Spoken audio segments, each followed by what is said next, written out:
So just to begin with, Chinese medicine, it's a complicated medicine. It's not very black and white. It's been around for thousands of years, 5,000 years. So there's a lot of really deep understanding in it, especially from the perspective of the immune system. And, Chinese medicine's been treating epidemics for thousands of years. So we actually already know what's going on with the virus and how to protect ourselves, how to treat it. It's all around us, and it's something that is probably not going to go away for a while. We might be seeing this for a while. It's something that might come in waves, and we all want to be able to travel again and, live our lives. So understanding it, understanding how to protect ourselves, understanding that there is a natural way of treating it too out there is really important. The nature of the virus is very damp and cold. It's a phlegm-inducing damp, cold virus. And there's actually an understanding in our medicine that because of climate change too, it sort of made it an easier way in, because our bodies have become changed through climate change. Our defense chi, so we call it the Wei Qi, which is the defense chi, which is almost like an armor that we wear on our body that allows pathogens in, or allows the body to really strongly fight a pathogen.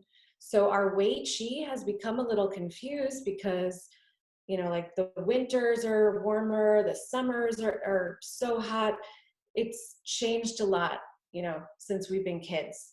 And so our own defense chi and our immune systems are actually not as strong, maybe. Some of us maybe, but a lot of us are not, because of this confusion. And Chinese medicine is all about nature and observing nature. So that's one thing.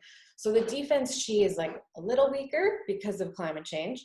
And then this virus is a toxin. We call it a toxic virulent chi. It's so strong. So it's like able to get in, right? So we know through the study of viruses and epidemics that there's these different layers in the body that the virus can go through. And a lot of people that I'm treating, because I'm treating a lot of COVID patients right now, that it's getting stuck and they're not getting better, and it's going on for 6 weeks. But if we start from the beginning, it's all about seeing the storm way before it comes. And that's the beauty of Chinese medicine, whether we're treating, anything from women's health to any internal medicine. It's all about preventative, really. That's the beauty of the medicine. The Chinese medicine doctor in the village, hundreds of years ago, would only get paid to keep the family healthy. If the family got sick, he would stop getting paid. So the idea is like this medicine's all about the preventative, which is why the root is really about treating your immune system. So just a little bit about this. There are 6 layers of the virus. There's 6 layers that it can go through. The last layer is like right before you die. But the first layer is what we always want to treat in the beginning. And that first layer really has to do with your immune system. Once it goes in though, we have herbs that can get it out, but it's all about like making that defense layer really strong.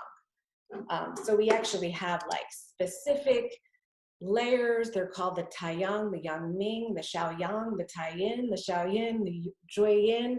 And we know through diagnosis which layer someone's at. So I do specific herbs for the layer that they're in, depending on their symptoms. And then the treatment is, for the first layer, the Taiyang, the first treatment is sweating. So we do herbs that try to sweat things out. So we're not really going to go so deep into that, but it's understanding the nature of it is why the protection of the immune system is so strong. And there's specific ways that we kind of go into it that's a little different than regular Western ideology. So the number one is diet. And a lot of this is very intuitive. but there's a couple things that are a little tweaked, but some of it depends on your climate. So the foods that we are telling people not to eat is number one, dairy. So no dairy. Dairy actually produces phlegm. If you've ever been to Asia, you would rarely see anybody eat something with dairy in it. It's just not part of the diet because Chinese medicine has been influenced in the diet for thousands of years. So the list I'm gonna list off is basically how people just don't eat in Asia in general. So no sugar. Sugar is phlegm inducing as well. It weakens the spleen, and I'm gonna go a little more into the spleen. Cold beverages. So this is something where like Western nutrition and Eastern nutrition really differ. Also like Ayurveda and Chinese medicine are kind of on the same page with this.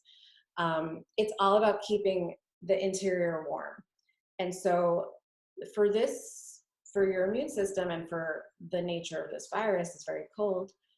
The immune system, which kind of is the root, is the spleen. So is the gut. So in Western medicine now too, we understand the gut is the center of everything. So in Chinese medicine, this has been kind of the thing for thousands of years. So the spleen is a cold and wet organ by nature. It's the tie-in of the leg, and the tie-in of the arm is the lung. So the lung and the spleen are completely interconnected in Chinese medicine. So keeping the spleen warm helps with keeping the lungs warm and helps with reducing phlegm and damp and this sort of environment that might make you more susceptible to, you know, getting the virus or having a hard time fighting it. But it just keeps your immune system stronger.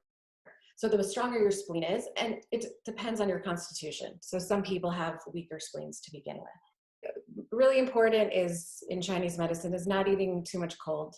Smoothies, juices, and salads, which is such a huge part of a lot of people's diet, we're advising, you know, not to eat. And again, if you go to Asia, you don't really see people eating those foods as much or drinking juices and smoothies because it's very cold in nature and cold on the body. And then also alcohol. Most important one is ginger. So everyone get ginger. It's really important. If you don't have ginger, buy some ginger. It's one of the best materia medica herbs in Chinese medicine. It warms the body. It helps warm the lungs. It's an amazing thing to have in the house. Soups, curry, turmeric, cinnamon, warming aromatic spices. There's different herbs like reishi mushrooms, astragalus, and things like that that you can actually easily get and have at home. If you do chicken soup, Chinese medicine loves chicken soup. It's a qi tonic. We're all about it. Just general like vitamins and supplements. Astragalus, cordyceps, reishi, vitamin D3, zinc, vitamin C, all of that, you know, you could easily get and do at home. Just a little bit of lifestyle modifications, and then we're going to get to the acupressure. Okay. So, you know, this is really, you know this already, but really important is sleep. Trying to get 8 to 10 hours, so even more sleep than normal. So that really helps boost your immune system, eliminating screen time. And then mental health is really so important right now with boosting your immune system, because when your light isn't shining and it's dim, that affects your physical body as well. So doing whatever you can in your life to find some kind of joy, doing movement, meditation, deep breathing, yoga, going outside, even if it's just sitting outside, you know, trying to get some air and some sunshine, doing that every day is so important. And then of course, monitoring your social media and news. We're going to go down to the acupressure. Finding acupuncture points, you're not doing it with a needle, you're doing it with your finger. So it doesn't have to be exact. And usually when you find the point, it kind of hurts, like it feels achy. So the number one point, so we're gonna do 4 points. The first point that we're gonna do is called large intestine 4. So this point, a lot of you might know already because it's known as the headache point. But this point actually moves chi in the body. So when chi gets stuck because of emotion or just sitting around a lot, it doesn't help your immune system and doesn't help your body. So we want to move it. It just helps circulate the chi. It's a really strong point. Also, it's actually contraindicated if you're pregnant. That's how strong it is. And when I help women go into labor, that's a point that I always do. This point here helps move the chi in the body. It's the command point for the head. So if you're feeling like headachy, it also helps with digestive issues. And it actually helps pain in the body in general. So it's a good one just to like sit there when you don't know what to do and massage it. So how you find it is you put the hand together like this, the thumb and the fingers. And there's this sort of like little hill top right here, little muscly kind of point. And you kind of go in there and it's right between the thumb and the pointer finger. It's right here. I almost feel like I should get like a red marker and make it on my hand, but I'm not going to do that. So it's right here. And how you find it is you put your finger and your thumb on the back like this. I've never done a class on acupressure, so just, I hope I'm explaining this well. But the best way to find it is just to kind of look for it. And just, it's right here. And when you start like digging in a little bit of massaging, it hurts. Like it feels achy. And that's when you know you found it. And you want to go with that achiness. So really to have any kind of stimulation for the point is you find the achiness and you kind of keep rubbing it and you're like, oh, this doesn't feel that great. But like that's when it's actually having some kind of effect. Chi is like our energy. It's the life force. And chi becomes stagnant when we are really stressed, when we're not moving. So one of our like patterns of diagnosis is liver chi stagnation. So it's like the chi becomes stuck. It's like we can't breathe. And when the chi becomes stuck, we see really bad PMS, migraines, headaches, and then a lot of other illnesses that come off of it, because when energy isn't moving and it's stuck, that's when like disease kind of happens. It's something that would be very, just also connecting with your body. And these points are very powerful. So, you know, even like if you kind of bring it into your meditation, if you can just sit there and rub large intestine 4 and massage it, just this point alone is very, very powerful and just helps move the chi in the body. So this point that I'm going to show you after, it's called stomach 36. And its name in Chinese is Zhu San Li. And it's known as the cure of 1,000 diseases. Yes, so it is pretty much like the strongest point on your body, and it's amazing. And I wanted to show you after the points, mock Sebastian, because this is something you could order on Amazon and you could have at home. And this, I'll talk to you about it afterwards, but doing this on that point, they've actually done research on it, and it increases even acupressure. Stimulating stomach 36 increases your body's white blood cells, which is amazing. So it is such a strong point. They've done a lot of research on this point for cancer. They've done a lot of research on this point for autoimmune disease. It has calming effects to it. It's affecting your emotional state. It affects your digestive issues, and it strengthens your immune system. So in my office, everybody gets this point, but it's really strong. So it's like the gut. It is like the gut on your leg, and it's so powerful. It's my favorite acupuncture point because it's so incredible what it does. So this point increases your white blood cells and your immune system, and that's the point of it. So where it is, so you find the little divots in your knee, right? Right. So you find the outside of the eye of the knee, like these little guys right here. So you find the outside of the eye of the knee, and then you move down. It's what we call 3 body soon. So how you find 3 body soon, which is like your own body inches, This is the width. So we all have our own body inches, and this is really important. So like a large man has bigger body inches than a child, right? So to measure that, the width of your hand is 3 body inches, okay? Your own 3 body inches. So we find the outside of the eye of the knee,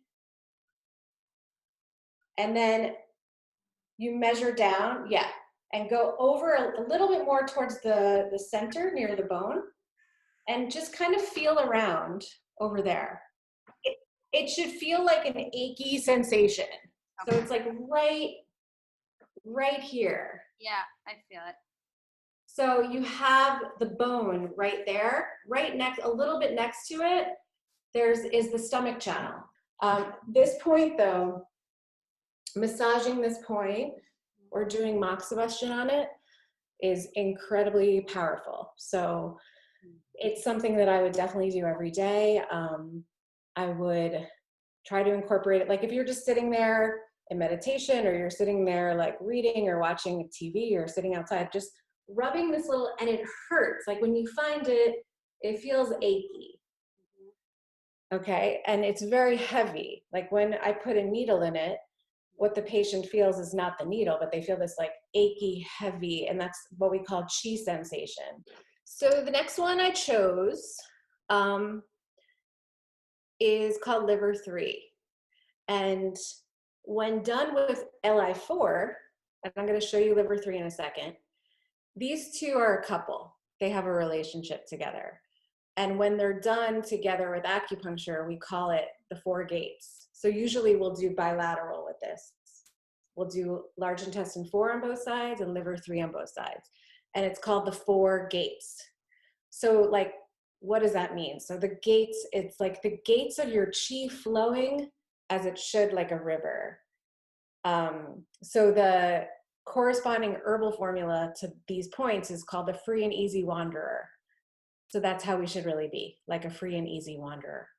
And that's how our chi should be. So our chi, as the energy flowing through the body, is supposed to course like a nice, smooth flowing river. And when it gets stuck, it usually gets associated with the liver and the liver chi.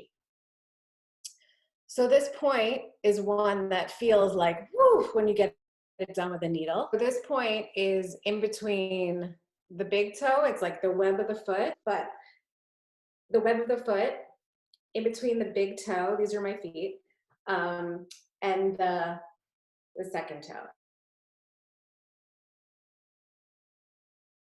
So I'm going to explain it on my hand because that might be easier. So here's your big toe and here's your second toe. So there's a little web, there's a little space, and you kind of just go until you get stuck. And that's where liver 3 is. It's right, it's really hard to show, but like right here, right here. It's like you move your finger in between those 2 toes, and then your finger can't move anymore. And that's where it is. Does that make sense? So that point, you press down and you'll feel like an achiness, and that's the point. Helping with digestive issues and menstrual issues and headache and stress. So it does a lot. It's a really powerful point, and it's something that I think is an important one for the immune system because it's all about moving the stress, moving the chi, calming. It helps with the gut, and it, those things right there are very, very key for a good immune system. And it's a powerful point. And then the last one is lung 9. So this is really easy. It's right, this is the lung channel. It stops here. So it's on the interior side of the hand, right below where the thumb is. There's like a little divot right here. It doesn't hurt.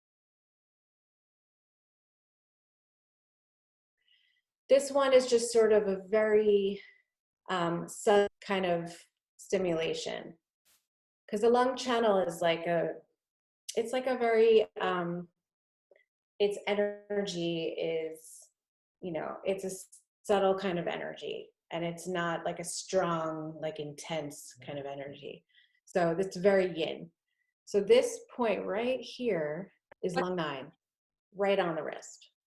So there's like a divot. When you do this, right here.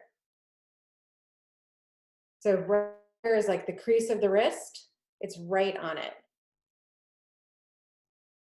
I don't know if that helps. Right there.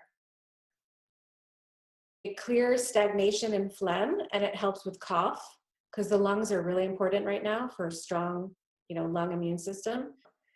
It's the yuan source point for the lung channel. So it's like one of the main important points for the lung channel, and it nourishes the lung qi. So it's just a nice point to stimulate. It's really important to do when you are stimulating the points, that it's with intention, that you're sending your body's qi to yourself. Usually when a practitioner is working on you, it's the practitioner's qi that's, almost tonifying the patient's qi. But when you're working on yourself, it's important to do it with some sort of mindfulness, awareness, almost like a meditation. When you are working on points and stimulating the point, it's almost like if you were meditating. So moxibustion, I'm just going to show you my little moxa stick. So what I do is I light it. It takes a while to light, so usually I'll do it over the stove, but you light it up. So once you light it, there's smokeless moxa, there's smoky moxa. The smoky moxa is like the more real moxa, but it's super smoky, like intense, a lot of smoke. So I do the smokeless one. It's from an herb called Aya, mugwort in English, and it's very, very powerful. It's like a warm, stimulating laser, and moxibustion's used to turn breech babies. It acts like, it's more powerful than doing acupressure. So it acts like a laser, like a medicinal laser, and it tonifies the point. So it's like super stimulating it, and it has infrared properties too. So it helps with healing injuries. Like if you have like bad arthritis pain or any kind of pain, it clears illness. It enhances your general health. There's in Japan, they use moxa all the time. They'll burn it in a room too, because it helps clear like bacteria.